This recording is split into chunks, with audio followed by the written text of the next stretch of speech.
I've always known that I wanted to do something with music, that I wanted to sing. I think it was when I was 6 years old.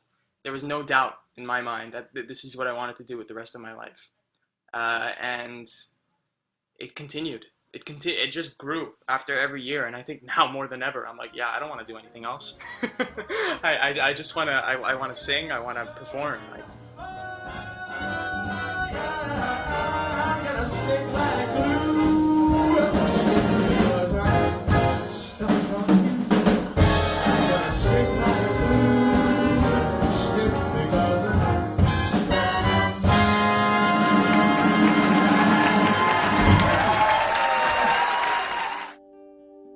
My grandparents are Italian immigrants, and one thing that I definitely love is the Sunday meals, because while I love pasta, and I could eat it constantly every day, but I don't. But I could. But yeah, anyway. So yeah, I'm close to everyone in my family, really. My mom, my dad, my brother, my grandparents equally, and I'm so lucky. My parents are teachers, so my mom's an elementary school teacher. She teaches kids and she loves her job. And my dad's also a teacher, so I was raised by teachers, which is great because I think that teachers are so important.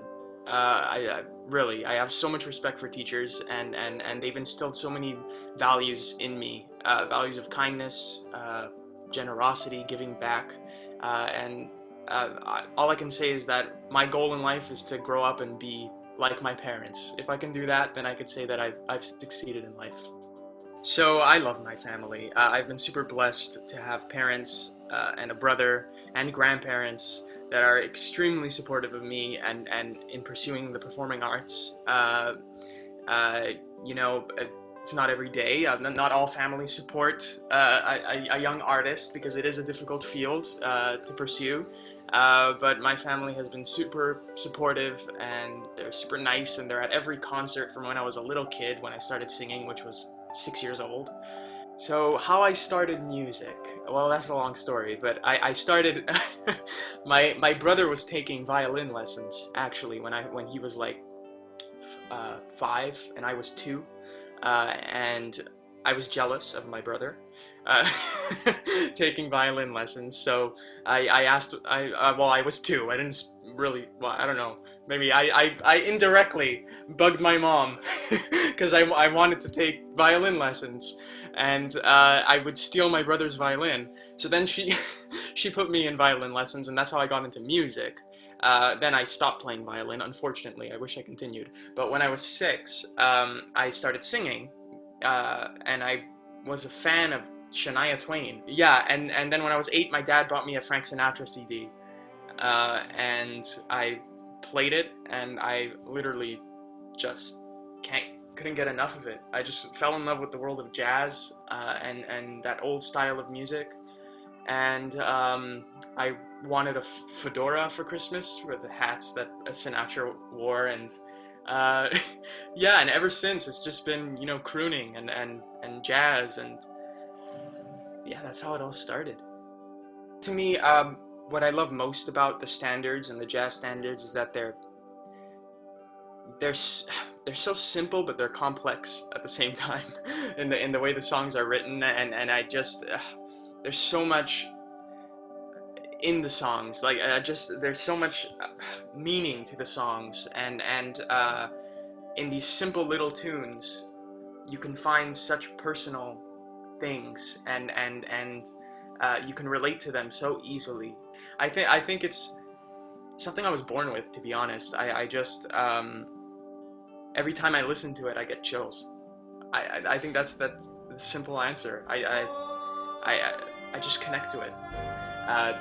Billy Elliot is just a great movie, and I remember at the end they asked Billy why he loves to dance. What is it about dance? And he's like, it makes me feel electric or something along those lines. And I think it's similar to me with singing jazz. It's just this electricity that I get when I sing it, that I just feel like I could explode. I see the power of entertainment and music and film and TV and Broadway and all that. It just has such a positive effect on people. And I think the entertainment business is so important, because without entertainment, without music, without art, life would be so boring. You know, it's just I think it's so uh, important, and that's why I'm connected to it, and it's so fun. I think as an artist, to have self-doubt and to have people tell you you're never going to succeed in this field is kind of a norm, I think. And I think that the most important thing is to uh, continue. That and as long as I know I love it, or an artist, they know that they love what they're doing, and they believe in themselves. I think it's important to have that perseverance, and to just continue going for it, and keep on working, keep on like training, getting better. I think for me, that's one thing I've been working on, especially now in this quarantine, is just improving myself as an artist every single day, improving myself as a singer, improving myself as an actor, because there's always something to learn. So I had a friend, she's also a jazz singer, and her name is Shai Shuli, and she was on La Voix the year before I did it, and she had the same coach that I had, Pierre Lapointe, and she told me that I should, well, she didn't tell me, but she suggested that I audition for the show, and I said, you know what, I'm gonna do it. And then I auditioned. I got 4-chair turn, which was like amazing. I wasn't expecting it, but it happened within 5 seconds, and I was like, phew, because that was really stressing me out. Like, what if I don't get a chair turn, and then I'm like halfway through the song, I'm gonna be singing, and like, oh my god, are they gonna turn? Are they gonna turn? But no, they turned within 5 seconds. So I was like, all that pressure and that load was off my shoulders. So that was great. And then I got to pick my coach. I was lucky enough to get to the finals, and I finished in 3rd place, which is amazing. And I'm happy and grateful and thankful, and all those beautiful words. Since the show, I kind of fell in love with acting. It was like a new passion for me. So I've been pursuing acting ever since, and also singing, of course. And yeah, I think going forward, I think the last few years I've spent a lot of time training and honing my craft and improving myself as an artist, preparing myself for a career. I want to be a storyteller, and I think even through singing, I'm telling a story.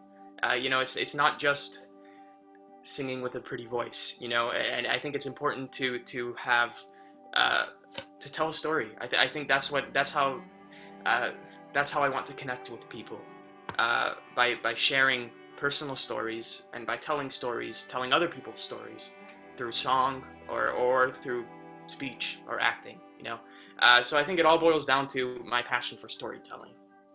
As long as I'm performing and acting and singing and doing what I love, and hopefully giving back to my community, and making people, putting smiles on people's faces, I think that I'll be happy, and that's what I want to do with my life.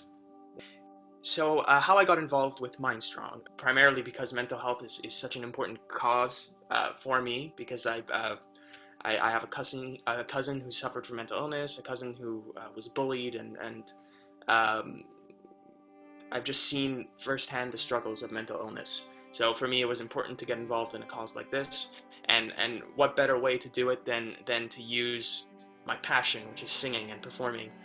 So I kind of just wrote to them, and I asked them if they'd be willing to, you know, help me put on a concert for them and fundraise for them.